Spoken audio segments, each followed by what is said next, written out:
The assault on the Nexus began with Captain Tony Walker leading the first wave in converted mining ships packed with resonance torpedoes. The defensive systems activated immediately, filling space with weapons that defied understanding. Reality warping. Beams deleted entire ships from existence while gravitational manipulators turned space itself into a crushing weapon. Walker watched his fleet disappear around him, but he kept his ships moving forward. The mining vessels had been chosen for this mission because they were built to survive in hostile environments. Their reinforced hulls could withstand impacts that would destroy military ships, and their industrial equipment could be converted into weapons the enemy had never encountered. "All ships, remember the plan," Walker transmitted as defensive fire vaporized the transport beside him. "We are not here to win. We are here to clear a path. Every second we survive gets Admiral Johnson closer to the core." His flagship Phoenix ram exploded in a burst of flame and debris, but not before launching its final salvo of resonance torpedoes. The weapon struck the Nexus outer defenses and created brief gaps in the reality warping fields. It was exactly the opening Admiral Johnson needed. Dr. Jennifer Smith worked frantically in her laboratory ship as the battle raged around her. She had been analyzing hegemony technology for months, working with liberated scientists from dozens of species. Together, they had made a discovery that could change everything. The Nexus was not just a weapon, but a massive computational matrix that maintained the mental conditioning of every enslaved being in the galaxy. "Admiral," she transmitted to Johnson's flagship, "destroying the Nexus will not just stop their weapon. It will reverse 10,000 years of mental conditioning instantly. Every enslaved mind in the galaxy will remember who they were before conquest." "How do we destroy something that large?" Johnson asked. "We do not destroy it, we reprogram it. The domination weapon can be reversed, turned from an instrument of slavery into a broadcaster of freedom. But someone will need to interface directly with the central matrix," Johnson understood immediately. "What are the chances of survival for whoever makes that connection?" Smith's pause told her everything she needed to know. "Minimal, Admiral. The human mind was never designed to interface with quantum-level computational systems." The second wave of the attack was led by Commander Lisa Anderson with boarding ships designed to penetrate the Nexus hull. Her Marines fought running battles through corridors that shifted their geometry to confuse intruders. Master Sergeant Kevin Brown led his squad deeper into the station than any attackers had ever gone, using human adaptability to navigate spaces that followed no logical design. "The architecture keeps changing," Brown reported as his team advanced through what appeared to be a crystalline maze. "But there are patterns here. The hegemony built this, and they think in straight lines. Look for the paths that seem least logical. That is where humans would go." His insight proved correct.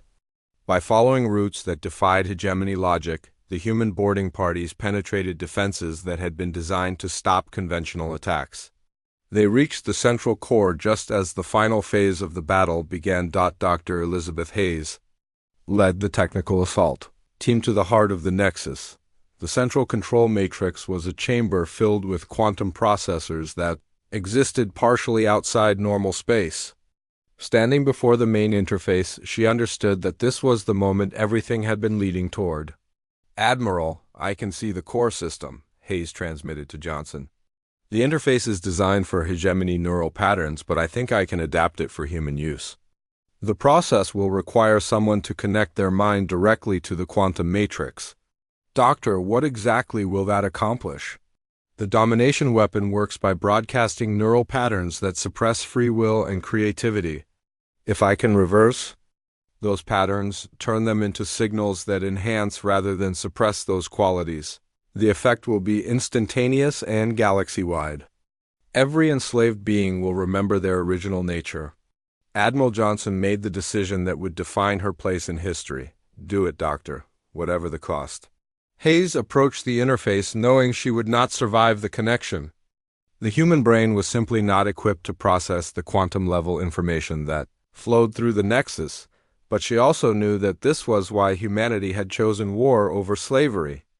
Some things were worth any sacrifice. As she connected her mind to the Matrix, Hayes felt the weight of every enslaved consciousness in the galaxy. Billions of beings trapped in mental prisons, their creativity and free will suppressed by artificial neural patterns. She could sense their pain, their buried memories, their desperate longing for freedom.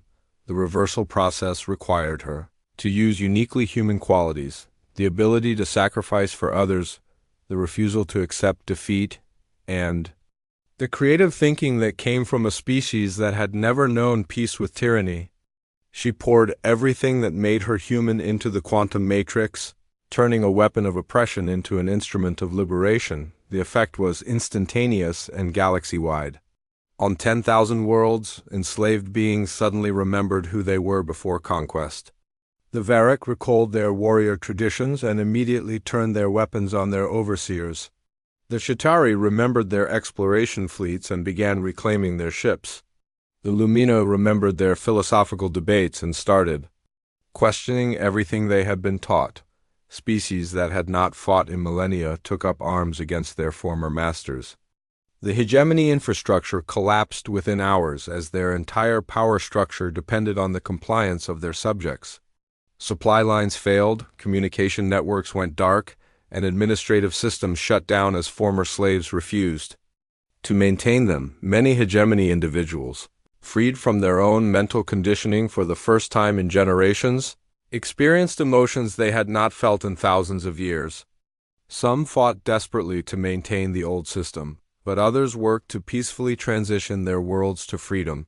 Admiral Johnson stood on the bridge of her flagship, watching as the Nexus destroyed itself in a cascade of quantum energy.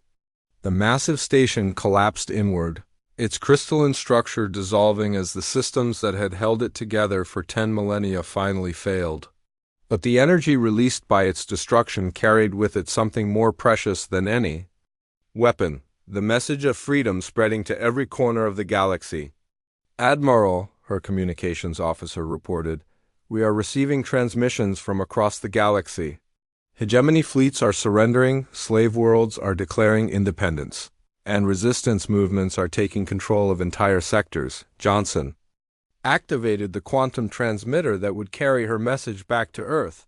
"This is Admiral Claire Johnson to Earth Command. Mission accomplished. The Nexus has been destroyed, and the galaxy is free." The response came immediately from President Santos herself. "Admiral, what is your status?" "We have achieved our objective, Madam President, but at great cost. 70% of our ships have been destroyed, and we do not have the fuel to return home. We are stranded at the galaxy's core." "Admiral, you and your people have given the greatest gift imaginable to every living being in this galaxy. You will not be forgotten." 1 year later, Captain Jake Morrison stood in the Assembly Hall of the First Galactic Congress of Free Worlds, held on Earth in Geneva. He had been rescued from his damaged ship months after the battle, and his recovery had become a symbol of humanity's refusal to abandon anyone who fought for freedom. Representatives from hundreds of species filled the hall, but they had not come to establish a new empire. The Congress existed to ensure that no species would ever again face the choice between slavery and extinction. The charter they signed was simple. Freedom was the birthright of every thinking being, and the galaxy would unite to defend that. Freedom against any threat. Morrison looked around the hall at beings from across the galaxy, all of them free because humanity had made an impossible choice and followed it through to the end. They had been offered slavery or death and had chosen neither. They had chosen to fight for something better, and in doing so, they had saved not just themselves but everyone. The final speaker was President Santos, now representing Earth in the new galactic government. 3 months ago, we faced an ultimatum that seemed to offer no good choices. Today we gather as free beings because our species chose to believe that there is always a third option for those brave enough to fight for it. She looked directly at Captain Morrison and the other survivors of the Nexus battle. We learned that freedom is not something that can be given or taken away by others. It is something that exists in the heart of every thinking being waiting to be remembered. Today, the galaxy remembers. The Congress ended with a simple declaration that would be transmitted to every world in the galaxy. We are free beings in a free galaxy, and we will remain free as long as any of us draw breath. This is our promise to those who died for our freedom and our gift to those yet to be born.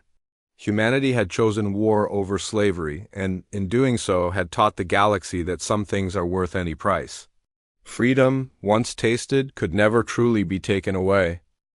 Admiral Claire Johnson stood on the bridge of her flagship and watched 300 human ships prepare for the longest journey in their species' history. Operation Prometheus brought together every vessel humanity could spare: military cruisers, converted cargo ships, civilian transports, and even modified mining barges. 75,000 people had volunteered for a mission they all knew was one way. The fleet included more than just humans now, Dr. Elizabeth Hayes had convinced. Several dozen liberated aliens to join the mission, each bringing knowledge that could prove vital. The most important allies were the Shatari, whose natural ability to navigate hyperspace without technological aids opened routes through space that the hegemony considered impossible. Chief Engineer Nick Torres moved constantly between ships, keeping the diverse fleet operational with a combination of human ingenuity and salvaged alien technology. His teams worked around the clock as battle damage accumulated from the running fights that marked their journey through enemy territory. Admiral Torres reported during one of their brief rest stops, "The mining barge Phoenix is showing stress fractures in its hull. The fusion plants on the transport New Hope are running at dangerous levels. We are pushing these ships beyond their design limits." Johnson nodded grimly. "How long can we maintain this pace, Nick? Maybe another month if we are lucky." These ships were not built for extended combat operations. The fleet's journey became an epic running battle across dozens of star systems. At each stop, fresh hegemony forces waited to intercept them.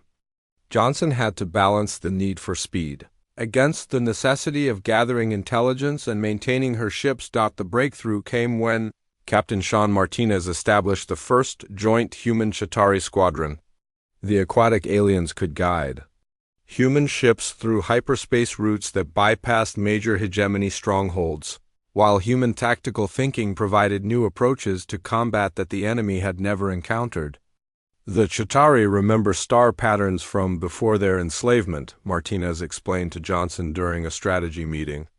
"They can take us through regions of space that have been considered impassable for thousands of years."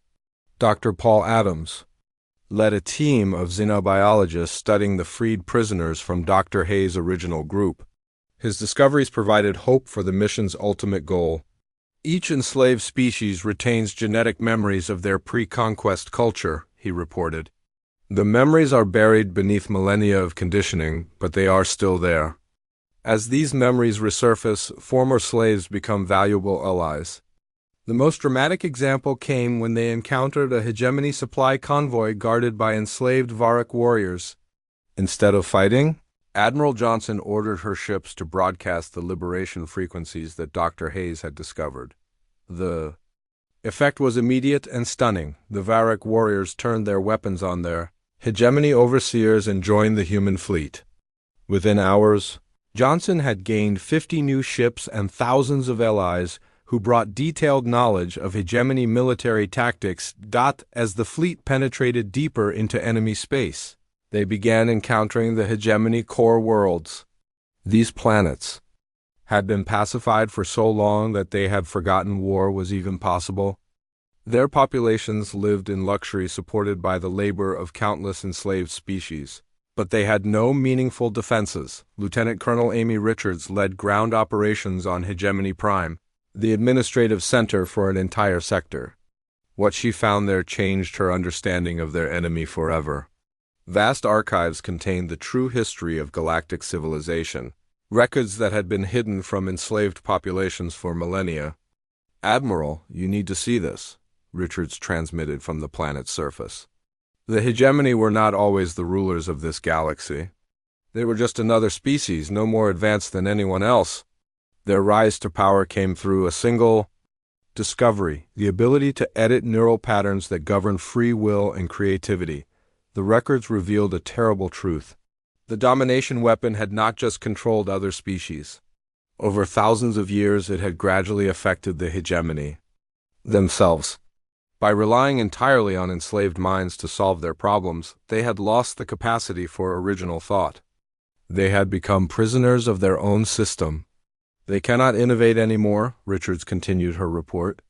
Every piece of technology in their empire was created by enslaved species. Every tactical advance, every scientific breakthrough, every creative solution to problems comes from the minds they have conquered. They are parasites feeding on the creativity of others. This discovery spread through the fleet and was transmitted back to resistance cells across the galaxy. The hegemony were not invincible conquerors. They were a dying species that had traded their own souls for temporary power. Their empire was built on a foundation of borrowed genius that would collapse the moment their slaves remembered how to think freely. The psychological effect of this knowledge was enormous. Human crews who had been fighting against impossible odds suddenly realized they were not facing superior beings, but hollow shells of what those beings had once been.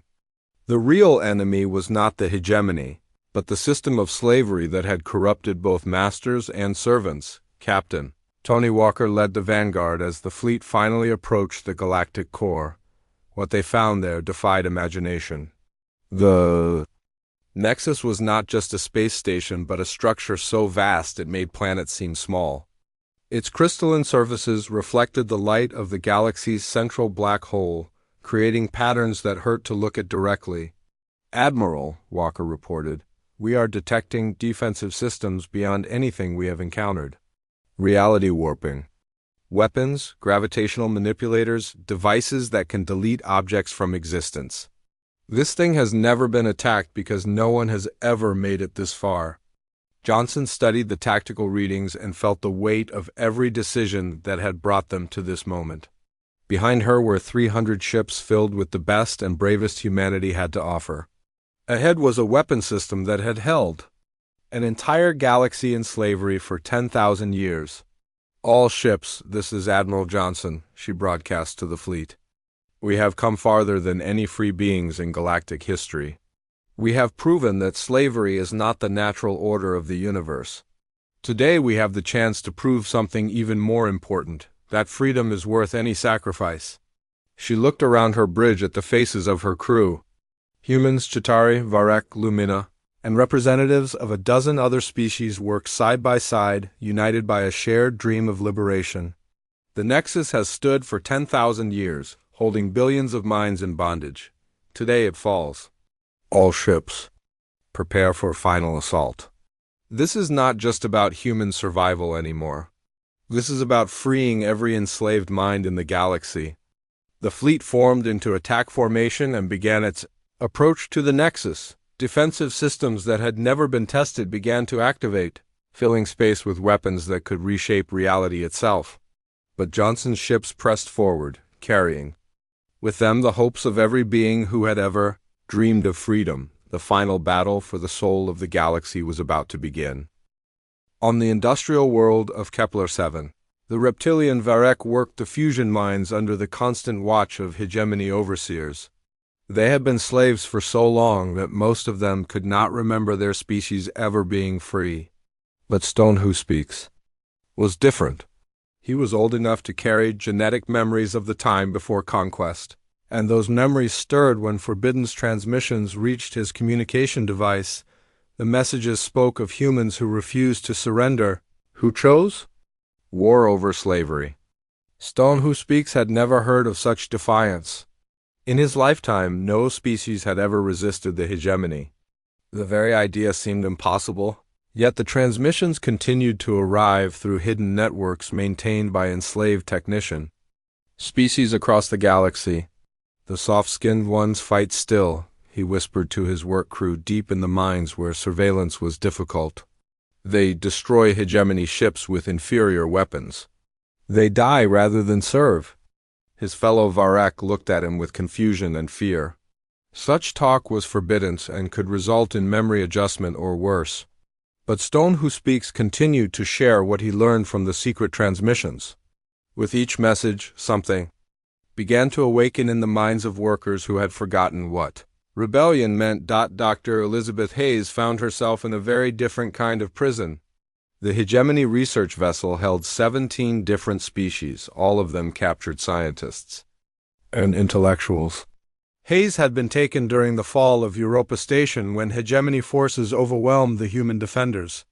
Now she worked alongside beings she had only dreamed of meeting, but under circumstances she had never imagined.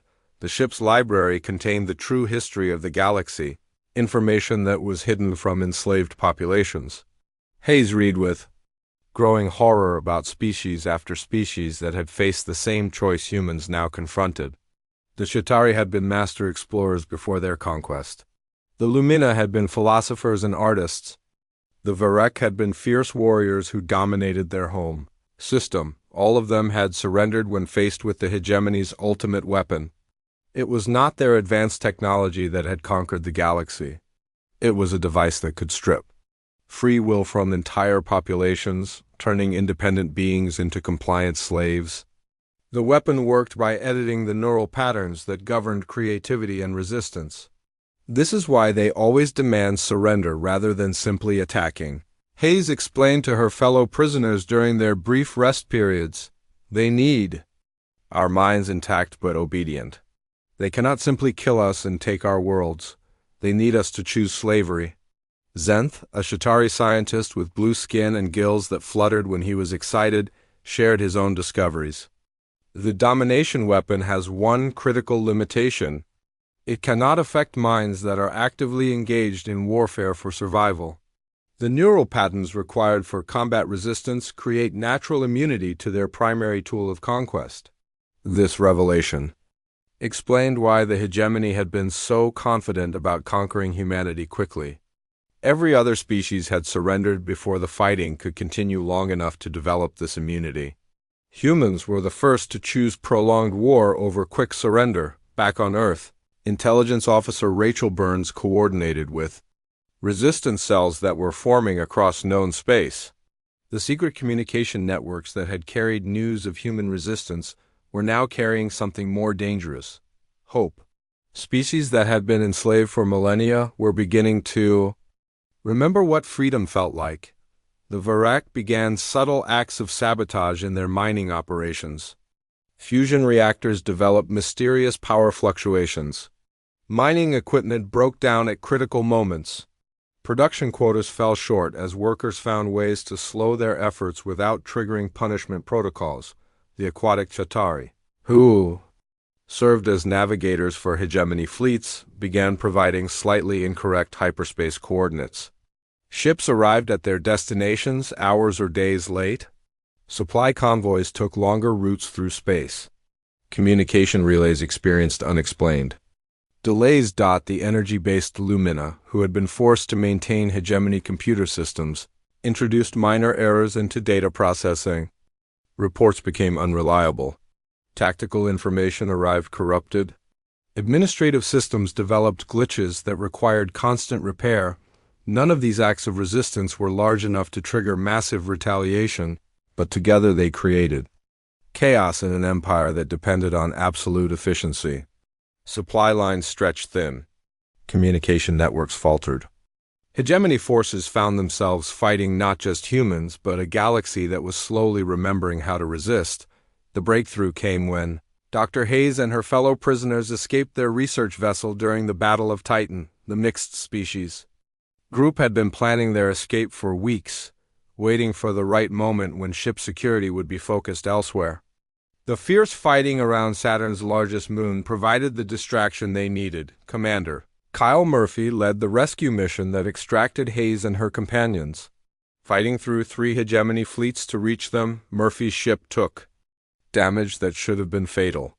Only the intervention of liberated Varek workers, who sabotaged the alien ships from within, allowed the rescue to succeed. The intelligence Hayes brought back to Earth changed the entire nature of the war.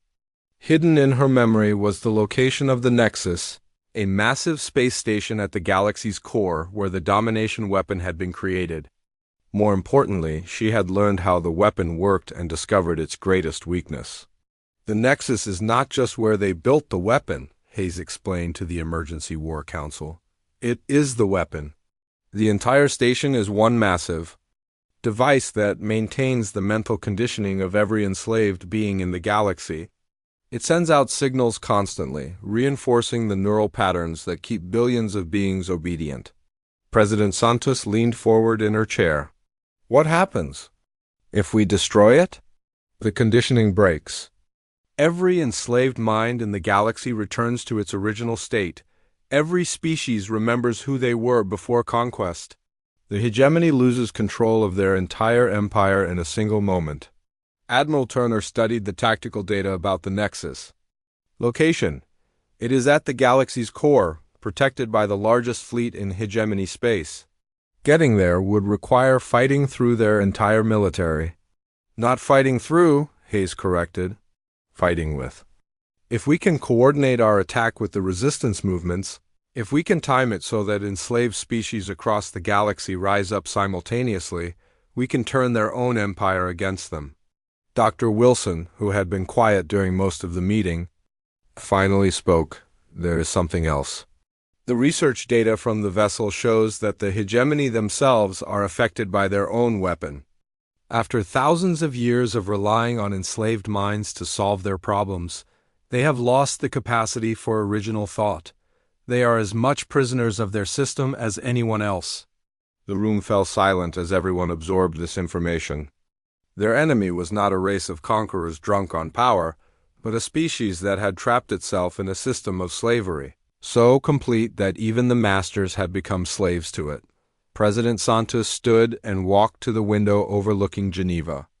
Outside, the city continued its daily life, unaware that the fate of every thinking being in the galaxy might soon be decided. Admiral, prepare Operation Prometheus. We are going to the galaxy's core. Madam President, Turner said carefully. Such a mission would be one way. We would never have enough fuel to return. Santos turned back to face the council. Admiral, 3 months ago we chose war over slavery.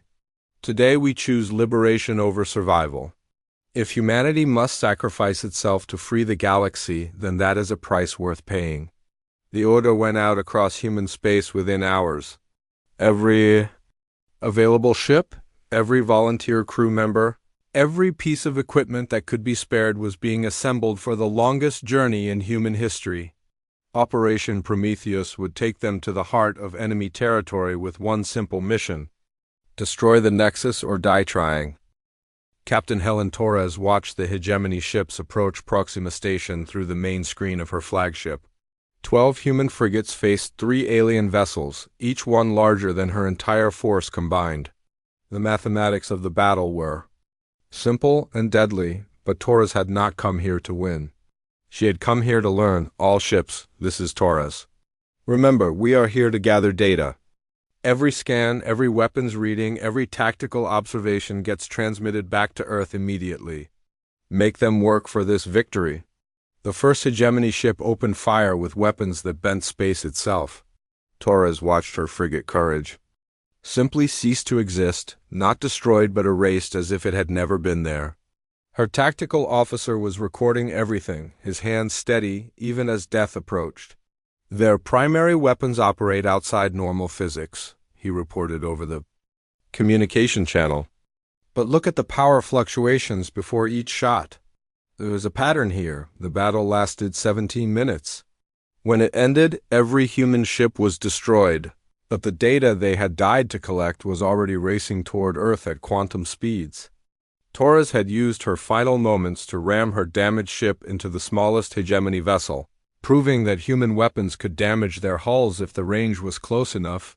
Chief Tactical Analyst Greg Stone received the battle data in his underground facility beneath the Swiss Alps. He had been studying alien technology for only 3 days, but those 3 days had aged him years. The information from Proxima confirmed his worst fears and gave him his first hope. The good news is that their ships can be damaged, he told Dr. Kate Wilson, the head of emergency weapons development. Torres proved that when she rammed them. The bad news is that their defensive systems adapt in real time. Every attack method we use will only work once. Dr. Wilson looked at the energy readings from the alien weapons. Greg, look at this pattern. Their shields operate on rotating frequencies, but there are gaps. Brief windows where the frequency shifts leave them vulnerable. How brief? Maybe 2 seconds? But if we could time our attacks perfectly, coordinate multiple ships to fire during those windows, we might have a chance. They worked for 36 hours straight, developing new tactics and weapons based on the data-brave crews like Torres had died to collect. The breakthrough came when Wilson realized that the aliens relied heavily on centralized command networks to coordinate their technology. Their ships are linked, she explained to the Emergency Council. They share data instantly, across their entire fleet, which makes them incredibly efficient. But it also means they have a single point of failure. If we can disrupt their network, even temporarily, their coordination will collapse. Engineer Sam Cooper joined the weapons program with an idea that seemed impossible. What if we could? Build a weapon that does not try to destroy their ships but instead disrupts their quantum-level technology. A resonance torpedo that creates interference patterns in their systems.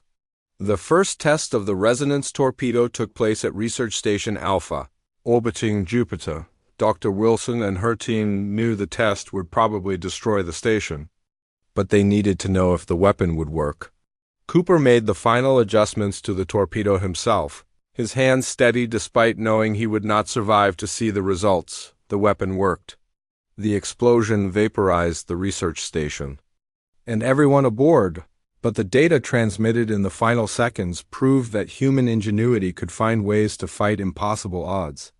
The resonance torpedo disrupted alien technology exactly as Cooper had predicted. The second battle came at New Geneva Colony, where the hegemony expected easy surrender from a civilian population. They found something very different. Colony Administrator Nancy Price had refused evacuation orders and armed her people with mining equipment and industrial lasers. 30,000 civilians faced 4 hegemony cruisers with weapons meant for cutting rocks and loading cargo ships. The battle should have been over in minutes. Instead, it lasted 6 hours. The colonists used the asteroid mining tunnels as cover, turning their knowledge of explosive charges into improvised weapons. They lost 28,000 people, but they destroyed 2 hegemony cruisers in the process. "We are not soldiers," Price transmitted to Earth in her final message. "We are farmers and miners and teachers. But we are also human and humans. Do not surrender their children to slavery." Colonel Don Roberts received the defense assignment for Armstrong Base on Luna with mixed feelings. The lunar facility was humanity's last major military installation outside Earth orbit, and everyone knew it could not be held for long. But Roberts had studied the New Geneva battle reports and had ideas about how to make the aliens pay dearly for their victory. He turned Luna's low-gravity and industrial infrastructure into weapons. Mining charges became orbital bombardment systems. Cargo launchers became missile platforms. The moon's surface became a maze of defensive positions, connected by underground tunnels that had been built for mining operations. When the hegemony fleet arrived at Luna, they expected another quick victory. Instead, they faced the most innovative defense in human history. Roberts used the moon's rotation to constantly change his defensive angles. He launched attacks from positions the aliens thought were empty ground. He turned Luna's mass drivers into weapons that could hurl cargo containers at near-light speed. The battle for Armstrong Base became legendary. Roberts and his defenders held out for 3 weeks against impossible odds. They used every trick humans had learned in thousands of years of warfare, adapting ancient tactics to space combat. When the base finally fell, it had cost the hegemony an entire squadron of ships and taught them that humans would turn anything into a weapon rather than surrender. The real breakthrough came when Dr. Wilson analyzed captured hegemony technology. From the Luna battle, what she found changed everything humanity thought they knew about their enemy. The aliens were not just conquerors who used slave labor for convenience. They were completely dependent on it. "Look at this," Wilson showed the analysis to President Santos and Admiral Turner. "Their technology is incredibly advanced, but it has not changed in thousands of years. There are no new innovations, no improvements, no development. They have been using the same designs for millennia. What does that mean? Santos asked. It means they cannot innovate anymore. They rely on enslaved species to solve their problems, to develop new technology, to think of new ideas. Their entire empire depends on the creativity of their slaves. Admiral Turner understood immediately. So when we refuse to surrender, we are not just denying them new slaves. We are threatening the foundation of their entire system. Wilson nodded. Exactly. They need compliance, not just conquest. Our resistance is more dangerous to them than our weapons, because it proves that their system can be defied. The revelation spread through human space like wildfire. Every battle, every act of resistance, every refusal to surrender was striking at the heart of an empire that had forgotten how to think for itself. Humanity was not just fighting for survival anymore. They were fighting to prove that freedom was possible in a galaxy that had forgotten what the word meant. The emergency session of the United Earth Council began 36 hours after the Liberty went silent.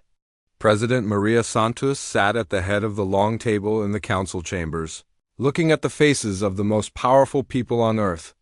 The quantum communication relay had delivered Captain Morrison's final message. Just before his ship disappeared from all tracking systems, Admiral Frank Turner stood before the massive wall screen that showed the positions of every human ship in known space.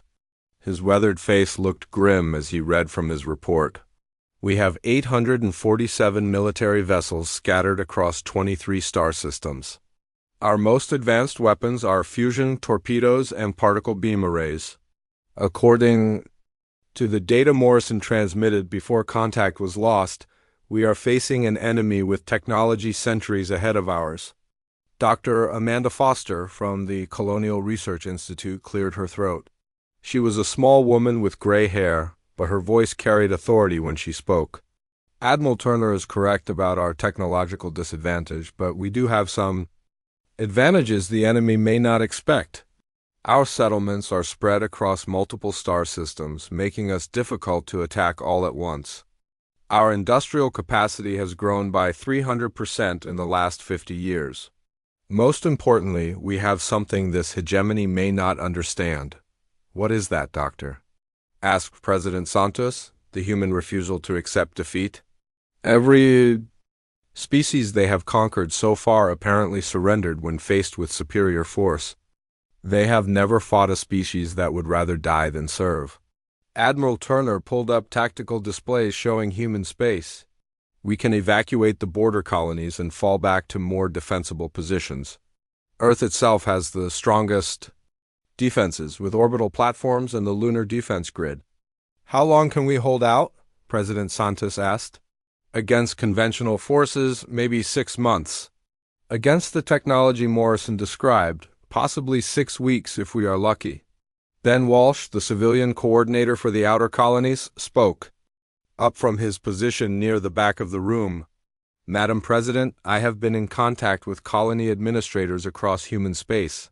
They are asking for evacuation ships, but they are also asking for weapons. Even the farming settlements want to fight. Santos stood and walked to the window that looked out over the city of Geneva. Millions of people went about their daily lives below, not knowing that everything might end within days. Admiral, begin. Immediate mobilization of all available ships. Dr. Foster, I want every research facility working on new weapons and defensive systems. Ben, coordinate with the colonies, but make it clear that evacuation is voluntary. No one will be forced to leave their homes. Madam President, Admiral Turner said carefully, you understand that resistance may mean the extinction of our species. Santos turned back to face the council. Admiral, my grandfather fought in the Third World War. He used to tell me that there are some things worth dying for. Freedom is one of them. The right to choose your own path is another. If we surrender to these aliens, we lose both. She activated the communication system that would broadcast her words to every human settlement in known space. Citizens of Earth and all human colonies, this is President Santos. 36 hours ago, we received a message from an alien empire calling itself the hegemony. They have given us an ultimatum: surrender unconditionally and accept slavery, or face total destruction. The council chamber was silent as Santos continued.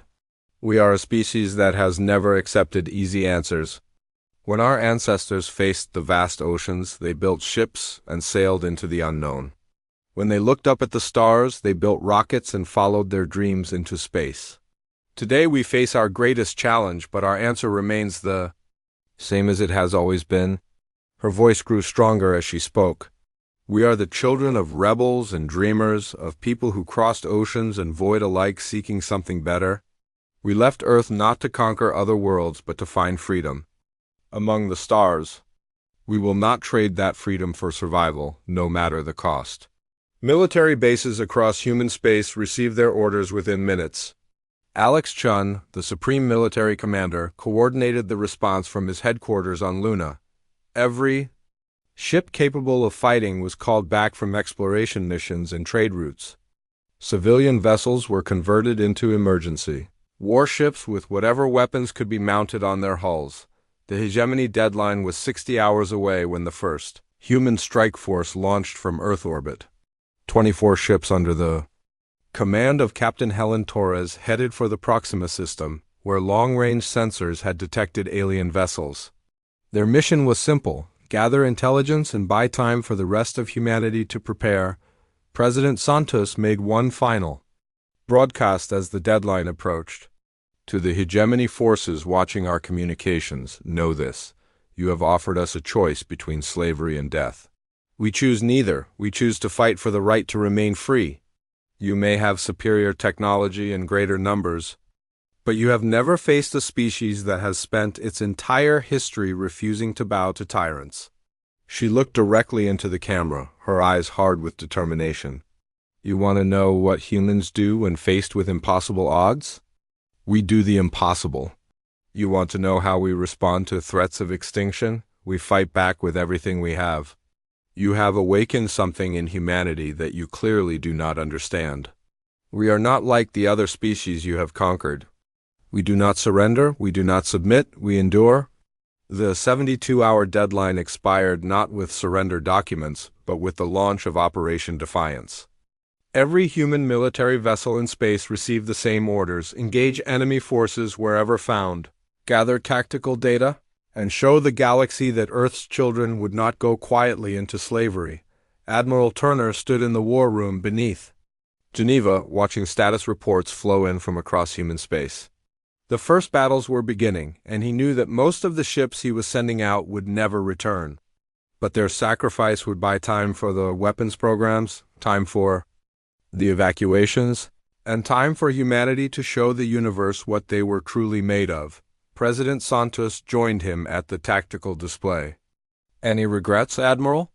Turner looked at the woman who had just committed their entire species to a war they could not win. No, Madam President. Some choices are easy when you know what is right. The first engagement reports were already coming in from the Proxima system. Captain Torres and her ships were heavily outnumbered, but they were following their orders: fight, learn, and make the enemy pay for every system they took.